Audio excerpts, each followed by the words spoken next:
Bonjour Jeune Afrique. Donc aujourd'hui, en fait, j'ai fait une session vraiment très intéressante que j'ai vraiment aimé avec Madame Dia. On a parlé d'économie. En fait, on est rentré dans tous les points, en fait, toutes les définitions hyper basiques pour vous permettre de comprendre. Parce qu'en fait, il y aura d'autres sujets qui vont suivre concernant l'économie. Et en fait, pour cette interview, on a voulu planter le décor, c'est-à-dire vous donner toutes les définitions pour qu'en fait, aux prochaines interviews, on puisse aller plus rapidement et discuter normalement sur ces débats. Donc franchement, c'est très important, c'est très intéressant. On parlera de franc CFA, on parlera de Akon, donc le Bitcoin qui sera utilisé dans le projet pharaonique d'Akon. On parlera de parité fixe, on parlera en fait de la convertibilité de notre monnaie, on parlera de tous les domaines. C'est vraiment hyper large, donc c'est assez long. Mais franchement, je vous demande de prendre votre temps, de bien l'écouter parce que ça vous permettrait vraiment de comprendre tous les tenants et les aboutissants. Donc merci et je vous demande de vous abonner et de partager dans les commentaires, de dire ce que vous pensez de la vidéo ou même ce que vous pensez de l'économie africaine. Merci et bon visionnage. ba muy gune la dugg daara jeexal téere jàng lekkoon jaaxal gaañi jaana wàccu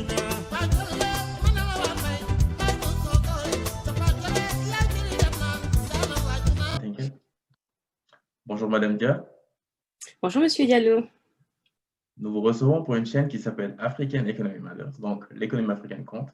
Cette chaîne a pour objectif de traiter des enjeux géopolitiques de l'Afrique dans les domaines de la technologie, de l'économie, tous les domaines qui participent à l'émergence de notre continent. Et aujourd'hui, donc, on vous reçoit dans le cadre de notre programme qui donne la parole à la société civile. Et ma première question, c'est assez simple, donc présentez-vous. Bonjour. Donc, moi, je m'appelle Sabé. Bonjour à tous nos téléspectateurs. Je suis sénégalaise d'origine, donc je suis née et j'ai grandi au Sénégal, où j'ai obtenu un baccalauréat scientifique avant de venir continuer mes études en France. J'ai fait 2 ans d'économie à l'université Paris-Est Créteil, avant de faire un concours pour rejoindre l'université Panthéon-Assas, Paris 2, où j'ai été formée à la fois en finance d'entreprise et en finance de marché au sein du magistère banque-finance. D'accord. Je suis aujourd'hui diplômée et je travaille dans une banque de la place en analyste. Ok, très intéressant parcours. Et je vois que vous aimez tout ce qui est finance et économie. Et je vais juste rebondir en fait sur ce point donc, qui nous intéresse aujourd'hui. Qu'est-ce que la monnaie? On parle tous de monnaie, mais je pense que ce n'est pas tout le monde qui connaît en fait la vraie définition de la monnaie. Pouvez-vous nous expliquer ça assez simplement pour que tout le monde puisse comprendre? La monnaie, en fait, c'est un support dont la forme et la valeur a changé au fil du temps. La monnaie a principalement 3 fonctions. Donc, la première des fonctions, c'est que c'est un moyen d'échange. Ensuite, la monnaie est une unité de compte. Qu'est-ce que c'est qu'une unité de compte? Une unité de compte, c'est un moyen d'échanger des biens et des services. D'accord. Et dernièrement, la monnaie, c'est une réserve de valeur. Qu'est-ce qu'une réserve de valeur? Ça nous permet d'épargner. D'accord. Donc voilà. Donc au fil du temps, la monnaie a pris différentes formes.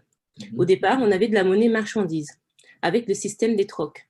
Un exemple simple, je détiens une chèvre et vous détenez une vache, par exemple. Okay. Donc moi, j'ai besoin d'une vache, donc je viens vers vous. Je vous propose ma chèvre en échange de votre vache. Et dans cet échange, je peux vous proposer de mettre autre chose ou de rajouter quelque chose à la chèvre pour pouvoir obtenir ce dont j'ai besoin. Ensuite, nous sommes passés à la monnaie représentative. Qu'est-ce que c'est une monnaie représentative? C'est le système dans lequel on avait des pièces en or et des pièces d'argent pour faire des échanges, donc la monnaie qui a de la valeur. Okay. Aujourd'hui, ce que nous avons sur le marché, c'est de la monnaie fiduciaire, sous forme de pièces et de billets. Cette monnaie n'a pas de valeur intrinsèque réelle, mais les individus lui accordent une confiance de telle sorte qu'on puisse faire des échanges avec cette monnaie. D'accord. Donc, voilà la définition de la monnaie aujourd'hui. Ok, parce qu'en fait, je pense pour le premier, c'est bien connu en fait de nos sociétés africaines. Avant, donc, on faisait pas mal de troc, quoi. Et du coup, vu que grâce aux banques, donc, on commence à donner de la valeur à ces monnaies, donc ces bouts de papier, en gros, est-ce que vous pouvez nous dire concrètement qu'est-ce qui donne la valeur à une monnaie? Par exemple, le franc CFA ou l'euro?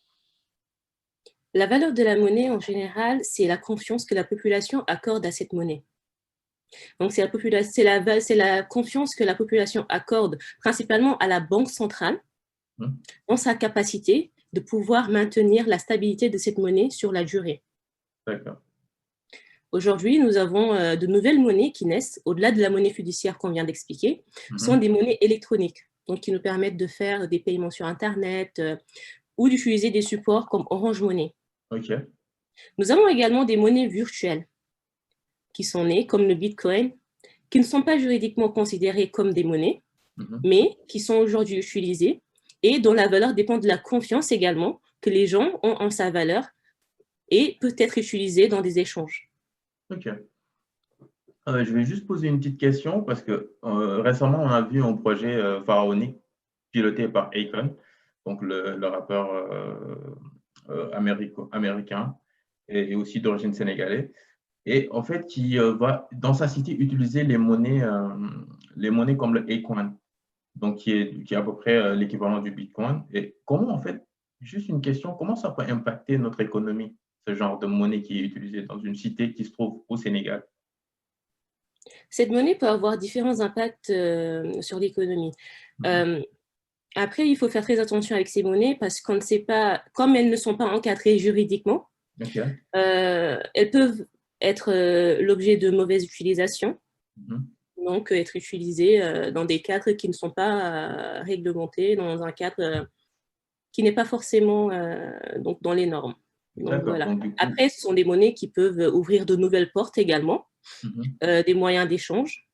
Donc, c'est une diversification des moyens d'échange. D'accord. Et je pense qu'il faudrait quand même mettre un cadre à ce type de monnaie. D'accord, faudrait qu'on essaie de faire une. Donc, faudrait que le Sénégal fasse un minimum de contrôle là-dessus. Voilà. Ouais. Et du coup, moi, il y a un concept que je ne comprends pas. Supposons, on voit l'euro qui est plus fort que le franc CFA, le livre sterling plus fort que l'euro. Et je ne comprends pas vraiment ces mécanismes, mais bon, bref, on va revenir au franc CFA. Comment peut-on aujourd'hui définir le franc CFA et peut-être parler de comment, en fait, aussi ce que j'évoquais tout à l'heure, donc qu'est-ce qui fait que le livre sterling est plus fort que l'euro, ce genre de mécanisme économique que voilà, nombreux d'entre nous ne comprenons pas. Le franc CFA, c'est une monnaie qui a été créée au lendemain de la Seconde Guerre mondiale, donc en 1945, dans les colonies françaises d'Afrique. Donc le franc CFA, au départ, donc signifiait franc des colonies françaises d'Afrique. Et il est utilisé dans 3 régions aujourd'hui, que sont l'Afrique de l'Ouest, l'Afrique centrale et les Comores. D'accord. Donc, au lendemain de la décolonisation, le nom de franc des colonies françaises d'Afrique a porté à controverse. Et donc, pour éviter les soulèvements qui sont faits et les différents mouvements qui naissaient de cela, le nom, la dénomination du franc CFA a changé pour devenir franc des communautés financières africaines. Donc aujourd'hui, on a une monnaie qui s'appelle franc CFA, mais franc des communautés financières africaines. Ok. Donc il y a eu soulèvement, ils ont juste changé le nom, quoi, en gros, si je comprends bien. Voilà, c'est ça. Ok. Et du coup, pouvez-vous m'expliquer comment fonctionne cette monnaie, le franc CFA? Le franc CFA est une monnaie qui fait intervenir principalement 3 acteurs. Le premier acteur, donc, c'est bien sûr les pays qui utilisent cette monnaie, qui sont les pays qui se trouvent dans la zone franc. Et le second acteur, c'est la France, qui est l'État garant. D'accord. Le troisième acteur, c'est le reste du monde. Ok. Le franc CFA fonctionne sur la base de 3 principes fondamentaux. Le premier principe, c'est la fixité du taux de change. Donc, 1 euro vaut 655 francs et poussières. Ok. Ensuite, le second, c'est la garantie de convertibilité qui est offerte par l'État garant. D'accord. Sous réserve, bien sûr, de déposer des réserves au niveau du Trésor français. Ok. Et le troisième principe, c'est la libre circulation des capitaux entre la France et les pays de la zone.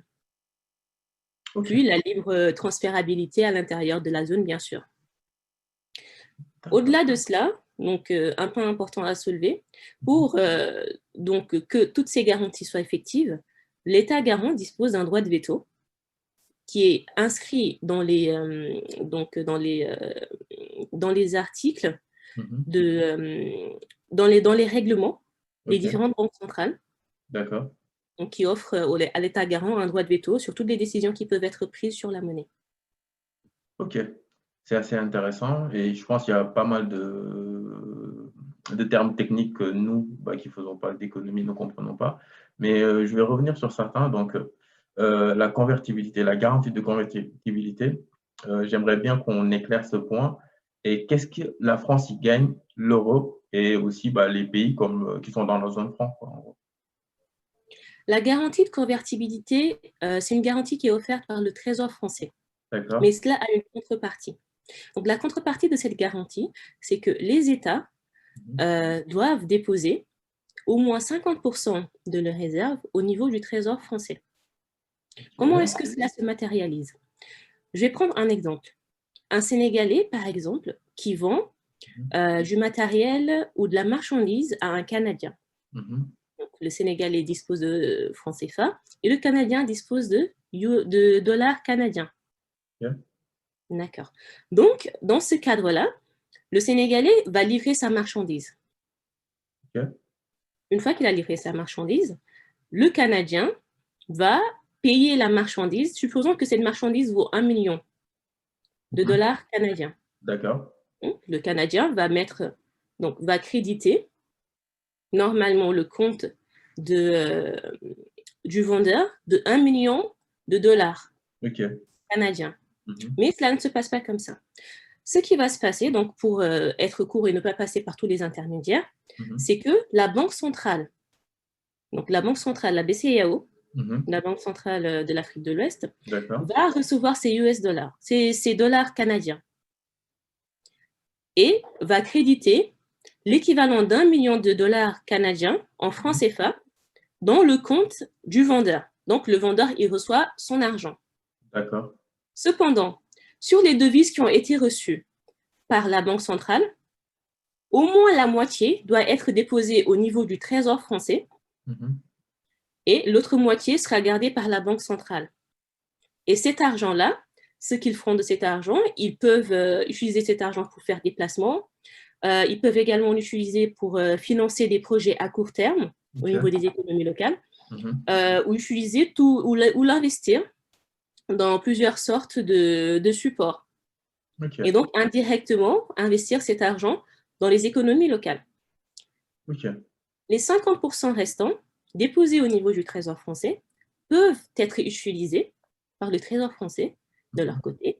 Donc, c'est l'un des gains que donc l'État garant a sur ce mécanisme Ok. pour financer des projets à court terme, mais également investir et avoir des bénéfices sur cet argent, sur ces devises.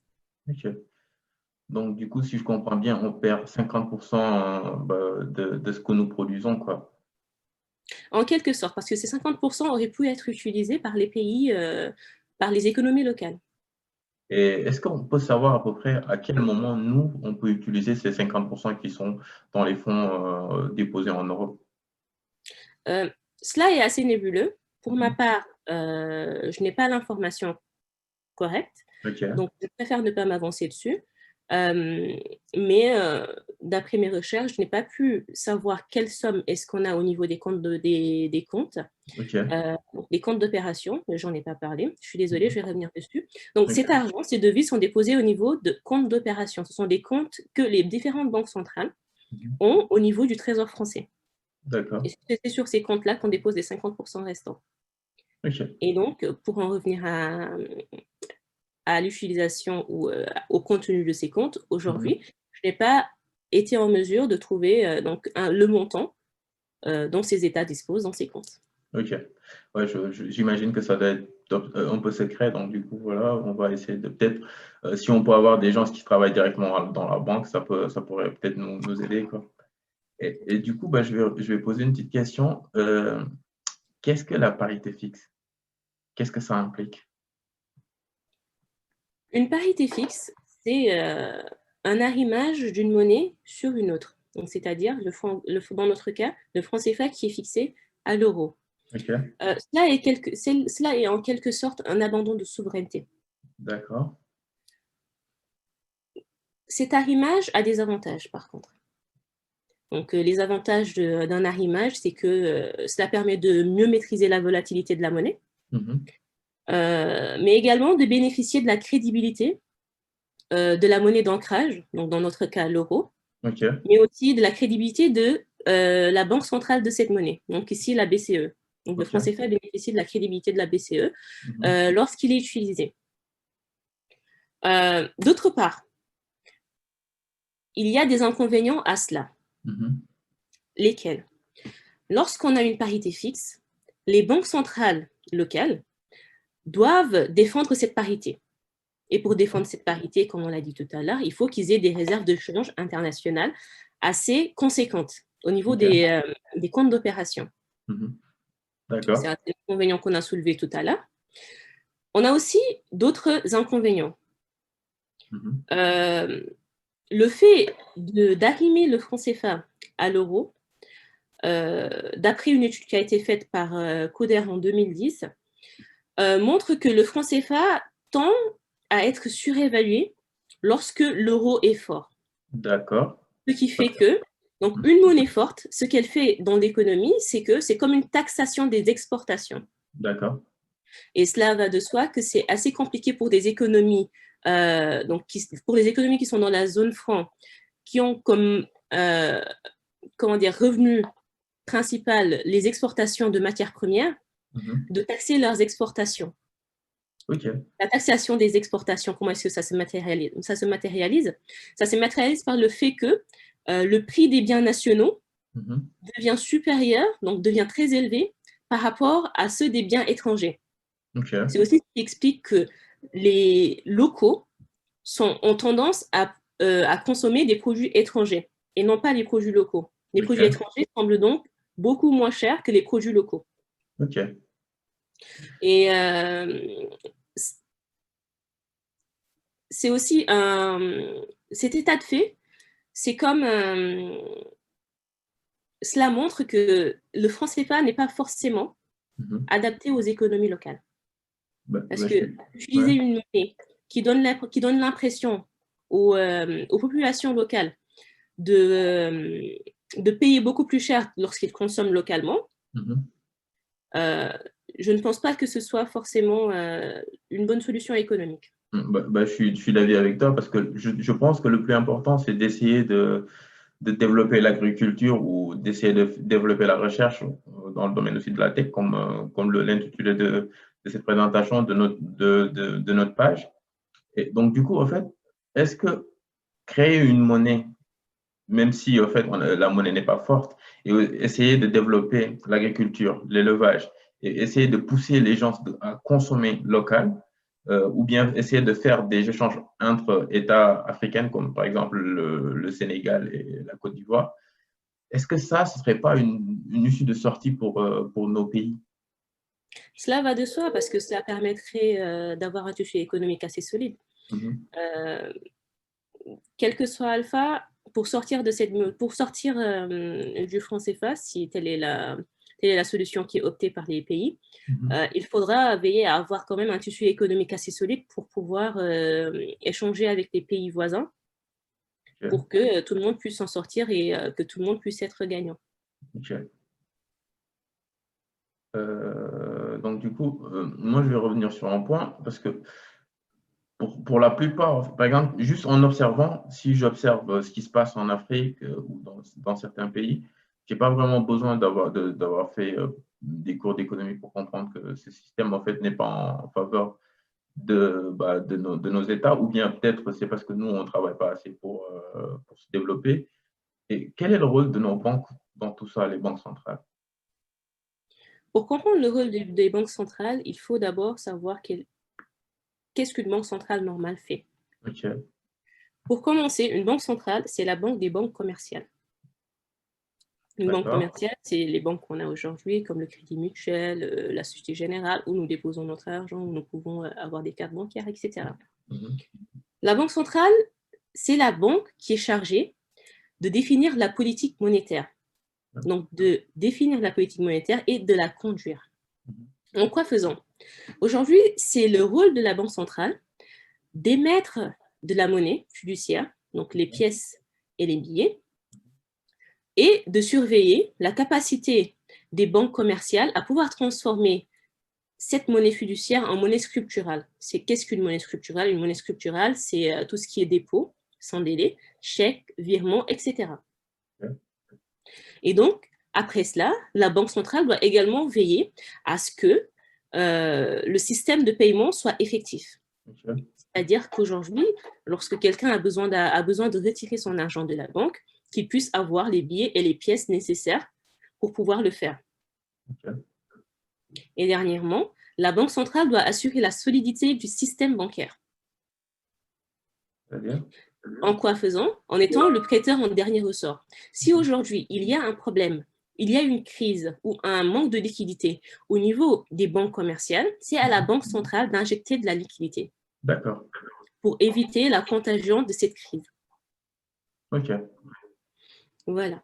Ok, je comprends mieux. Le problème de nos banques centrales aujourd'hui, c'est lequel? C'est que la première des fonctions d'une banque centrale, les banques centrales des zones francs ne sont pas en charge de battre la monnaie. D'accord. Donc, ils n'émettent pas la monnaie. La monnaie est émise à Chamalières, qui est un village du pays garant. Ok. Deuxième chose, c'est que pour pouvoir appliquer un changement ou toute modification sur la monnaie, il faut non seulement avoir l'unanimité des voix de tous les participants de la zone pour pouvoir faire un changement sur la monnaie, ce qui est, on est d'accord là-dessus, qui est assez difficile à obtenir sur une décision.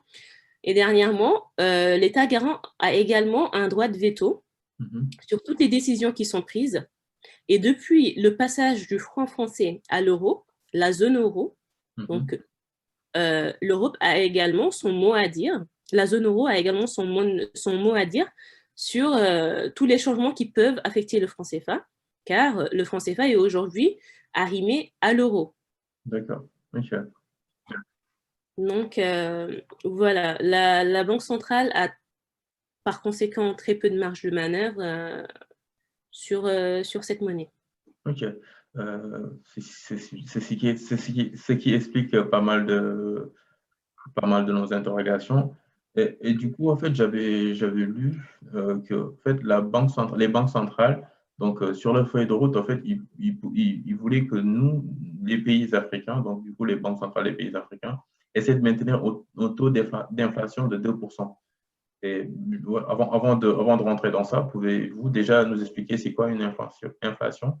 Et comme ça, on pourra comprendre ce mécanisme qu'ils mettent en place, en fait. Voilà. En fait, une inflation, c'est une baisse du pouvoir d'achat de la monnaie. C'est-à-dire, les 100 francs, par exemple, si je prends 100 francs CFA, les 100 francs CFA dont je disposais hier, qui me permettaient d'acheter un certain nombre de choses, avec ces mêmes 100 francs CFA, je n'arrive pas à acheter la même chose aujourd'hui. Ok. J'achète moins de choses aujourd'hui. C'est un... Comment dire? L'inflation, c'est un élément qui est calculé sur la base de l'indice des prix à la consommation. Mais ce n'est pas un agent qui est suffisant parce que l'inflation prend en compte tous les acteurs, tous les actifs nationaux, donc sans distinction d'agents. C'est vraiment une baisse globale du pouvoir d'achat de la monnaie, de ce qu'une monnaie peut acheter. Ok. C'est assez clair.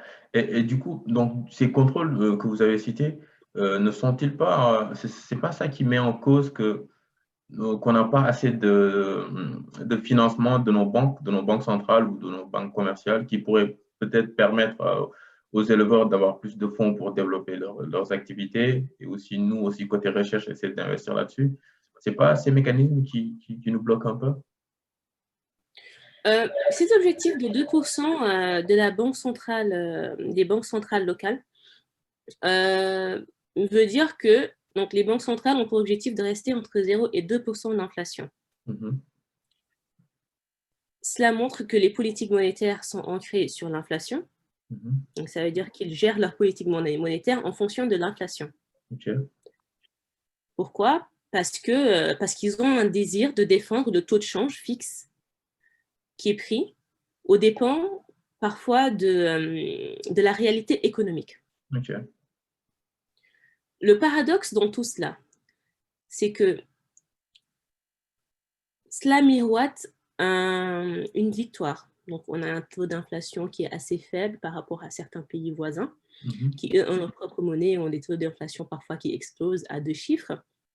Mais, économiquement, pour des économies comme celle de la zone franc, où donc, les économies sont vouées à croître, à créer des emplois marchands, cela s'explique très difficilement.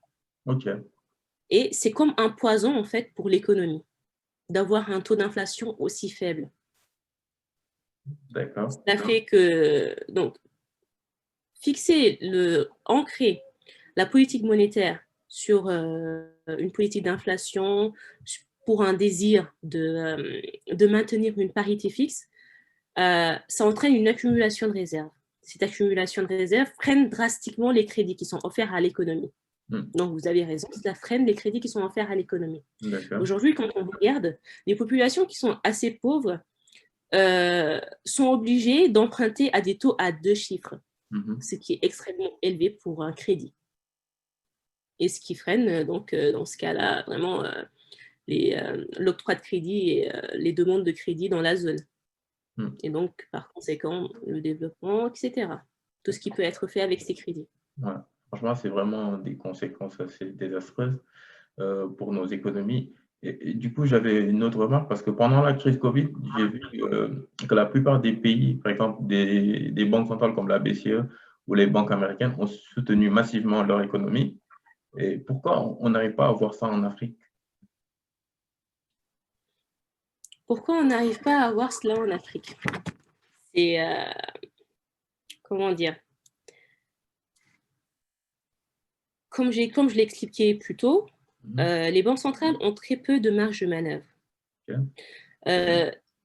Pour faire une politique monétaire non conventionnelle, c'est-à-dire injecter beaucoup d'argent dans l'économie, donc mettre en place un système qui puisse permettre de baisser les taux directeurs pour pouvoir faciliter donc, les crédits, c'est très difficile pour nos banques locales de le faire. Déjà, du fait du manque de moyens, du fait qu'ils ne battent pas leur propre monnaie non plus, ils ne peuvent pas émettre de la monnaie, même s'il y a toujours des règles à respecter, ils ne peuvent pas non plus émettre leur monnaie, leur propre monnaie. Donc, c'est très difficile pour eux de mettre en place des mécanismes efficaces lorsqu'il y a un choc exogène. Or, il y a des études qui prouvent que la zone franc n'est pas une zone optimale. C'est-à-dire? C'est pas une zone monétaire optimale. Au sens de Mundell et Kennan, donc ce sont des chercheurs en économie, la zone franc a de très faibles échanges intercommunautaires. C'est-à-dire donc, les échanges de capitaux, les mouvements de capitaux de personnes sont très faibles, de l'ordre de 23%, de l'ordre de 15% même, je veux dire, dans la zone franc, contre 60% dans la zone euro. Alors que le franc CFA évolue, même si c'est dans une moindre mesure, dans le même sens que l'euro. Ensuite, on a également ce manque de flexibilité des prix qui est dû au fait que l'inflation est très faible, 2% d'inflation, ce qui fait que les prix sont rigides à la baisse comme à la hausse. Ils sont rigides, les prix et les salaires. Parce que lorsqu'on parle d'inflation également, les salaires doivent augmenter en même temps. Donc, lorsque les salaires n'arrivent pas à augmenter, les gens n'arrivent pas à consommer, comme il se doit. Mhm. Et donc, les prix sont extrêmement rigides. Et c'est très difficile dans ce contexte-là de pallier à des chocs exogènes. Des chocs exogènes, c'est-à-dire? Ensuite, on a aussi dans ces pays, dans les pays de la zone franc, des difficultés à trouver des financements non bancaires. Ok. C'est très rare de pouvoir trouver un financement non bancaire. Il y a des organisations qui avaient commencé à mettre en place des moyens de financement, d'octroyer des crédits aux petites entreprises pour pouvoir leur permettre d'investir et de développer leur technologie. Mais cela n'a pas encore pris vraiment au niveau du continent, au niveau de ces zones-là. D'accord. À tel point qu'aujourd'hui, le ratio de crédit à l'économie sur le PIB, donc c'est le crédit qui est octroyé à l'économie sur le PIB d'un pays, de la zone, est de 23% dans la zone franc, comparé à 100% dans la zone euro. D'accord. Donc, il faut dire qu'on est très loin de certains standards mondiaux. Ouais, là, on est tellement loin. Enfin, franchement, je pense que c'est même dommage, quoi. Et du coup, par exemple, avec la BCE, donc du coup, on voyait que pour aider certains États européens, ils achetaient des dettes en fait sur les marchés financiers, sur les marchés de la bourse, quoi, en gros. Et aussi, on voit qu'aux États-Unis, donc ils injectent directement des fois de la monnaie dans leur économie. Si on devait choisir entre ces deux modes de fonctionnement, quel serait le mieux pour nos économies et notre tissu économique en Afrique? Je pense que pour les pays de la zone franc, aucun des deux modèles n'est exactement ce qu'il faut. Okay. Parce que même eux, dans leur modèle, parfois, il y a des problèmes. Ce qu'il faudrait, je pense, c'est plus un système qui est adapté aux réalités économiques locales. Okay. Tout en, bien sûr, en nous inspirant de leurs réussites, des réussites de ces zones-là, et également en faisant attention à ne pas non plus reproduire leurs erreurs. D'accord. Aujourd'hui, on devait créer un système économique ou des politiques monétaires pour ces pays. Je pense que ça devrait être quelque chose sur mesure qui serait adapté aux réalités économiques. Ok. D'accord. Et du coup, je vais revenir sur la partie banque commerciale. Est-ce que ces banques, en fait, peuvent, en faisant de la création monétaire, nous aider à octroyer comment je peux le dire, à octroyer de l'argent à la population pour qu'ils puissent réaliser certains projets? Est-ce que ça, c'est possible, ce mode de fonctionnement? Les banques commerciales ne peuvent, dans la norme, pas se permettre, dans la zone en tout cas, se permettre de faire, donc d'émettre des crédits à tout va, étant donné donc les restrictions et toutes les règles à suivre. Donc, on a 2% d'inflation maximum. Donc, si tout le monde a des crédits, tout le monde a la capacité de consommer, l'inflation va augmenter très vite. C'est assez compliqué pour eux de le faire. Okay. Par contre, moi, je pense que la solution serait peut-être de mettre en place des systèmes de recherche. D'accord. Donc, investir dans la recherche parce que, mine de rien, l'avancée, le développement et l'investissement dans les secteurs que vous avez cités avant, donc comme l'agriculture, l'élevage, tout ça, cela repose sur une volonté commune, une volonté populaire et de savoir où est-ce qu'on veut aller. Okay. Dans nos universités, nous avons aujourd'hui des dizaines de chercheurs. Si on veut prendre en compte le problème ou la question du franc CFA, pour moi, il suffirait de mettre en place des cellules au niveau des universités qui font des recherches dessus pour trouver des solutions et savoir comment en sortir dans les meilleures conditions. Ou comment la modifier. Comment modifier cette monnaie pour pouvoir avoir quelque chose, un partenariat gagnant-gagnant, ou tout simplement en sortir complètement et donc avoir une indépendance monétaire et avancer comme cela. Si on prend l'exemple de la Tunisie, la Tunisie est l'un des pays les plus instruits d'Afrique aujourd'hui. 99% de scolarisation. Pourquoi? Parce que sur toute une génération, les dirigeants ont investi sur l'éducation, parce qu'ils savaient où est-ce qu'ils voulaient aller. Donc, je pense que si sur toute une génération, on inculque ces valeurs de vouloir faire évoluer les choses, cette envie de vouloir investir dans les secteurs qui sont primordiaux, je pense qu'on pourra y arriver. Ouais, je pense aussi. Je pense que la volonté commune est très importante. Et franchement, si nous tous nous marchons d'un seul pas, je pense qu'on pourra faire des merveilles et essayer de changer les choses.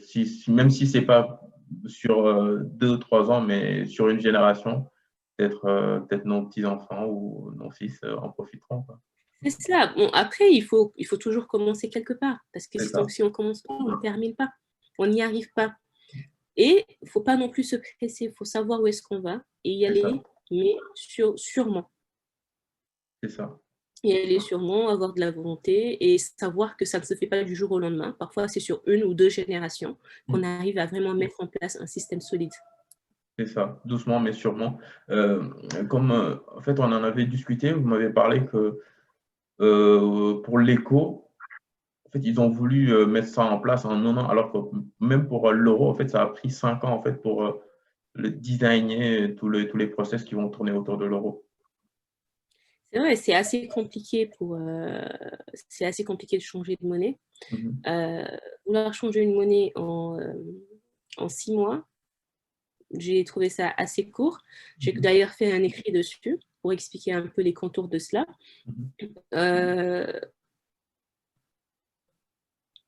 Le changement de monnaie, surtout sur le franc CFA, c'est assez, je vais dire, touchy.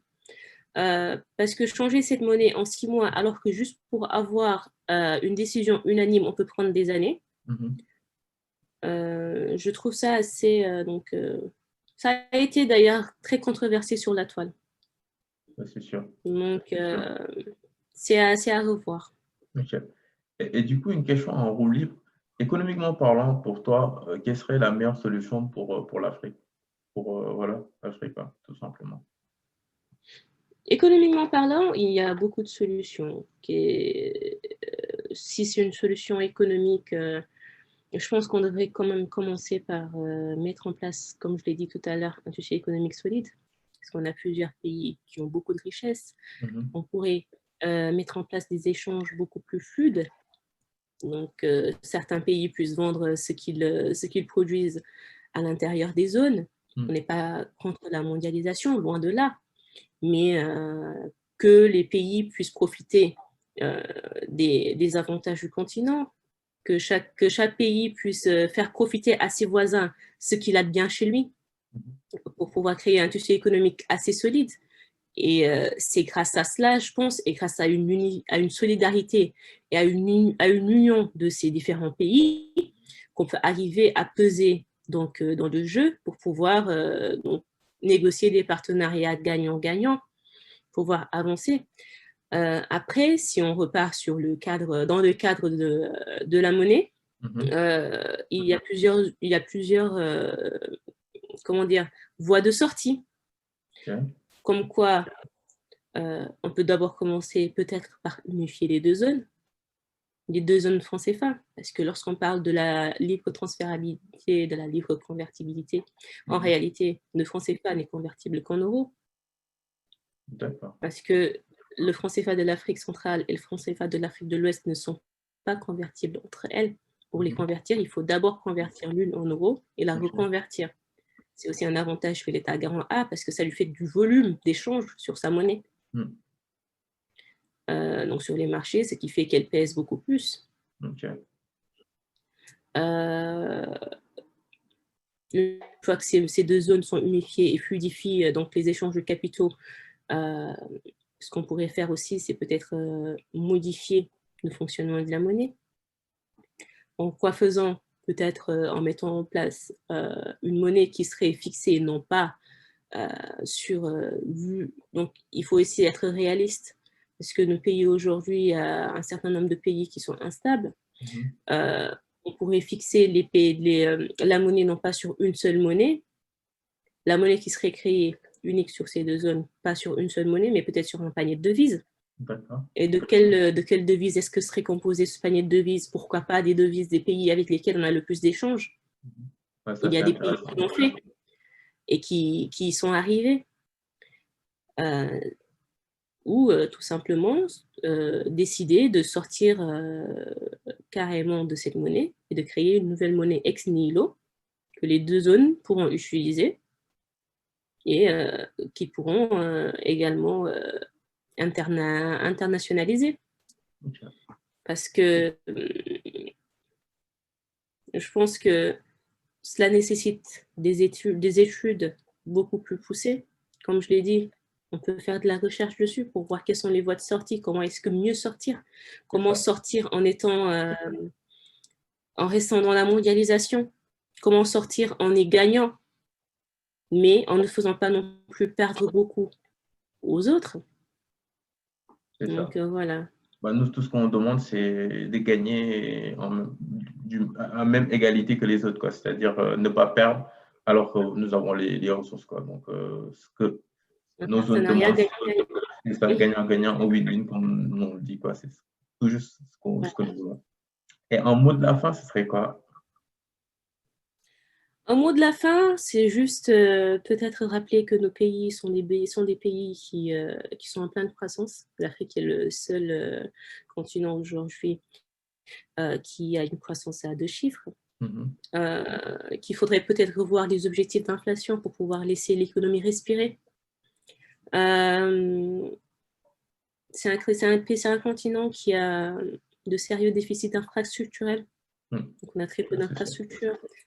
La santé, le transport, l'éducation sont des points sur lesquels il faut discuter et je pense que ce sont des points sur lesquels la jeunesse, auxquels la jeunesse devrait s'intéresser. Je pense qu'il devrait y avoir des échanges ouverts où la population, où les jeunes, où chacun pourrait donner son avis, son point de vue, réfléchir dessus pour avoir des solutions de sortie, pour avoir des solutions aux problèmes, aux maux de ces pays. C'est ça. Tout cela, c'est vraiment un éveil de conscience. Ce n'est pas pour ou contre tel ou tel pays. Ce n'est pas pour ou contre telle ou telle organisation. C'est très important de le rappeler. Voilà, c'est un éveil des consciences. C'est une indépendance, intellectuelle, où les gens ont le droit de dire ce qu'ils pensent, ont le droit de pouvoir proposer des solutions, de pouvoir donc étudier les sujets qui sont importants pour les économies. Nous prenons, en général, les gens prennent les exemples des pays qui ont leur propre monnaie, qui ne s'en sortent pas parce qu'ils ont des inflations, parce qu'ils ont une inflation à 2 chiffres qui explose, tout est trop cher, ils n'arrivent pas à s'en sortir. Mais il y a des pays qui s'en sont sortis. Regardez le Maroc aujourd'hui. C'est l'un des pays qui investit le plus en Afrique. La majeure partie des grandes entreprises d'Afrique viennent du Maroc. Le Maroc aujourd'hui a une monnaie qui est arrimée à un panier de devises. Et ça marche très bien. Ils s'en sortent très bien. Pourquoi pas nous? Pourquoi pas ces pays-là? Après, oui, il faut toujours, même si on est amené à changer la monnaie, bien veiller à ce que la sphère monétaire et la sphère budgétaire soient bien distinctes pour pas que la politique monétaire ou les banques centrales soient amenées à financer des problèmes budgétaires, des déficits budgétaires. Parce que c'est ça qui entraîne les inflations à 2 chiffres qu'on voit aujourd'hui. Donc tout ça, ça rentrera dans la recherche, dans les moyens de sortie, donc comment mettre en place, bien ficeler cette nouvelle monnaie qui sera créée ou cette modification de monnaie. Après, pour finir, ce que je peux dire sur la monnaie, c'est vraiment que la monnaie appartient au peuple. Seul le peuple devrait décider de son avenir, pas les autres, et pouvoir jouir de ses apports. Une monnaie, c'est important. Par contre, il est important de souligner que la monnaie ne réglera pas tous les problèmes. Il y a une question de volonté, une question d'organisation, une question de savoir où est-ce qu'on veut aller et comment est-ce qu'il y arrive, comment est-ce qu'on y arrive. La monnaie ne réglera pas tous les problèmes, contrairement à ce que beaucoup de personnes pensent. C'est vrai que c'est un début, mais ce n'est pas tout. il y a tout un travail à faire derrière. La C'est ça. monnaie la monnaie est importante pour le développement, de pouvoir gérer sa propre monnaie, mais ce n'est pas tout. Mm. Il y a d'autres facteurs qui entrent en jeu. Donc voilà tout ce que j'avais à dire sur ce sujet. Merci Madame Dia, c'était vraiment très clair et moi personnellement, ça m'a permis d'apprendre pas mal de choses vu que c'est pas mon domaine, mais c'est un domaine qui intéresse tout le monde parce que c'est ce qu'on utilise de chaque jour. Donc du coup, je pense que tout jeune Africain ou tout le monde simplement en fait devrait essayer d'acquérir des connaissances dans ce système pour mieux savoir comment gérer, pour mieux savoir comment se positionner dans l'espace africain et aussi mieux manager nos pays comme le font les autres continents, dans d'autres continents. Je vous remercie beaucoup aussi et je vais également dire aux spectateurs que la porte est ouverte, donc vous pouvez faire des commentaires. C'est une libération intellectuelle. Chacun a le droit de penser ce qu'il veut. Chacun a le droit de mettre en avant ses idées. Donc, vous pouvez laisser un commentaire, nous dire ce que vous en pensez. Posez vos questions. S'il y a des choses qui n'ont pas été claires, posez des questions. Donc, nous sommes disponibles. Moi, personnellement, je répondrai. Et donc, voilà. N'hésitez pas. Et il y aura un certain nombre peut-être d'autres débats et d'autres questions qui seront soulevées. Il y en aura, on fera des lives où la communauté posera directement des questions parce que le sujet de l'économie, c'est un sujet qui me tient à cœur parce que je pense que ça fait partie des axes qu'on doit travailler pour pouvoir vraiment, d'ici quelques temps, peut-être se développer, quoi, en plus de la recherche, comme je le dis tout le temps. C'est cela. Okay, Merci beaucoup, Madame M. Diallo.